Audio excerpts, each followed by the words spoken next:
therapy itself has given us the motivation और hope कि yes it is possible. जो techniques जो learn करने मिली, जो नेचुरली हमें नहीं आती, जो थेरेपिस्ट उन्होंने जो हमें टेक्निक्स दी है, उससे हमें बेनिफिट मिला है. We focused on listening through not by speech and hand sign language or anything. We wanted him to listen and learn. जैसे होता है कि हर एक चीज़ का एक समय होता है, एक माइलस्टोन होता है जो हम आइडेंटिफाई नहीं कर पाएंगे. All the targets and objectives that were given to us were accordingly given. मतलब हम लोगों को शुरुआत करनी पड़ी थी from the basic commands. So whatever they said, it didn't make much sense to us at that point in time. But we discovered wisdom in what they said only during the course of Jaslyn growing up. इस पूरे process में therapist का सबसे बड़ा role है parent को empower करना. 1 घंटे की थेरेपी के बाद बाकी 23 घंटे वो जब बच्चे के साथ खुद उसको हैंडल कर रहे हैं, उन 23 घंटों को वो किस तरह से बच्चे की स्पीच और लैंग्वेज के लिए इस्तेमाल कर सकते हैं. ये साइलोज में नहीं हो पाएगा कि थेरेपिस्ट ने अपने आप से 45 मिनट्स 1 घंटे का सेशन ले लिया और आपका बच्चा साल 1.5 साल 2 साल के बाद बोलना या सुनना. थेरेपी 40 मिनट्स की नहीं है, थेरेपी पूरी लाइफ की 24 आवर्स की थेरेपी होती है दिन की. तो उसके लिए आपको ट्रेन होना ज़रूरी है, इंडिपेंडेंट होना ज़रूरी है, पर गाइडेंस मिलता रहना चाहिए.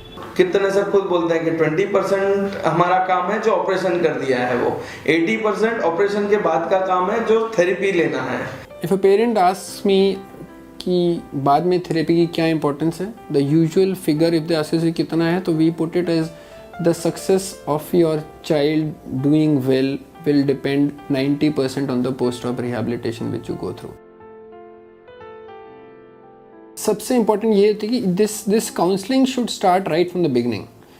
कॉकलियर इम्प्लांट सर्जरी या कॉकलियर इम्प्लांट लगवाना is just a part of the on going process जो आगे होने वाला है. अगर हम ये सोचें कि सिर्फ ये ऑपरेशन करा लेने से बच्चा बिल्कुल नॉर्मल हो जाएगा, सब चीज़ें अपने आप बहुत अच्छी हो जाएंगी, तो वो एक बहुत बड़ी भ्रांति है. किसी भी बच्चे का जिसका कॉकलियर इम्प्लांट सर्जरी हुआ है, formal proper auditory verbal training या स्पीच थेरेपी या जो भी आपके लिए प्लान बनाया गया है, उसका कोई सब्स्टिट्यूट नहीं है. समय के साथ आप नहीं सीख जाएंगे 2-4 शब्द सीख जाएंगे, लेकिन अगर आप ट्रेनिंग ले लें तो सब कुछ सीख जाएंगे. हम उन बच्चों की बात करते हैं जो हमारी बातें सुनते हैं, जिन्होंने सारी थेरेपी कराई, जिनके माँ बाप एकदम फोकस रहे और उन्होंने उनको सब कुछ सिखाया. The first thing we want to do is कि हमें अपने बेटे और बहू को सपोर्ट करना है, बिकॉज एक्टिव थेरेपी वो लोग दे रहे हैं, तो as we are more of a support system to them. And seeing his progress now we don't consider it as a therapy, it's a part of our life. And we are very happy with this progress. हमारे पास ऐसे parents भी हैं जो कि operation जिनका हुआ है जयपुर में और फिर रहते वो कहीं यहाँ से 400 किलोमीटर दूर हैं. रेगुलर थेरेपी के लिए आना उसके बाद इज़ वेरी डिफ़िकल्ट, तो वो एक काउंसलिंग बहुत ज़रूरी है. जिस तरह से ट्रैफिक बढ़ गया है और डिस्टेंसेस ज़्यादा हैं और मुश्किल होता है मदर का रेगुलर रहना, तो उन फैमिलीज़ को हम अब थेरेपी स्काइप के थ्रू भी देते हैं, that is called tele practice. उससे भी पेरेंट्स, इनफैक्ट उसमें देखा गया है कि पेरेंट्स के ऊपर ज़्यादा रिस्पॉन्सिबिलिटी आ जाती है और वो ज़्यादा एम्पावर हो रहे हैं क्योंकि उनको सब कुछ खुद करना है.